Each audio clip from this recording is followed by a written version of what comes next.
1962 का वो साल जब भारत को एक ऐसी हार का सामना करना पड़ा जिसने पूरे देश को झकझोर दिया था। उस वक्त हमारे पंडित जवाहरलाल नेहरू, जिनका दिल शांति और भाईचारे में डूबा था, उन्हें यकीन था कि चीन कभी भारत की पीठ में छुरा नहीं घोंपेगा। 1954 में पंचशील समझौता हुआ, जिसमें भारत और चीन ने एक दूसरे के साथ दोस्ती और शांति का वादा किया। नेहरू जी हिंदी चीनी भाई भाई का नारा लगा रहे थे। उनके दिल में ये भरोसा था कि चीन हमारा दोस्त है। हमला तो दूर की बात, वो तो हमारे साथ कंधे से कंधा मिलाकर चलेगा। लेकिन हकीकत कुछ और थी।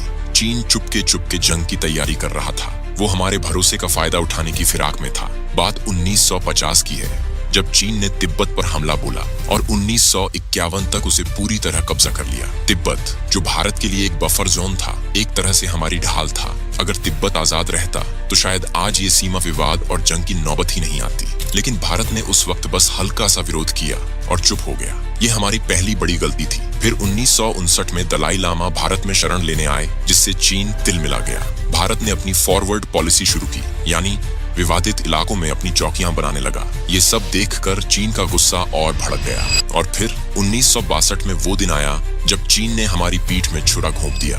अचानक से चाइना ने 2 जगहों पर लद्दाख का अक्साई चिन और पूर्वोत्तर का अरुणाचल प्रदेश में हमला कर दिया था। नेहरू जी को इसका अंदाजा भी नहीं था कि चाइना ऐसा कर सकता है। हमारी सेना को तो जैसे नींद से झटका लगा, लेकिन नेहरू जी को सपने में भी नहीं लगा था कि चीन इस तरह से धोखा दे सकता है। उस वक्त हमारी फौज बिल्कुल भी तैयार नहीं था। न तो हमारे पास ठंड में लड़ने के लिए गर्म कपड़े थे, न ही हथियारों की ढंग की सप्लाई, और न ही रसद का कोई पक्का इंतजाम। सोचिए, हमारे जवान उन बर्फीले पहाड़ों में, जहां तापमान -20 डिग्री से भी नीचे था, हल्के कपड़ों में, पुराने हथियारों के साथ भूखे प्यासे दुश्मन का मुकाबला कर रहे थे। कई बार तो उन्हें यह भी नहीं पता था कि सामने कितने चीनी सैनिक हैं और कहां से हमला हो रहा है। लेकिन हमारे जवानों ने हार नहीं मानी। उन्होंने पूरे हिम्मत से लड़ाई लड़ी, खून पसीना एक कर दिया। मगर सच तो ये है कि चीन की तैयारी हमसे कहीं आगे थी।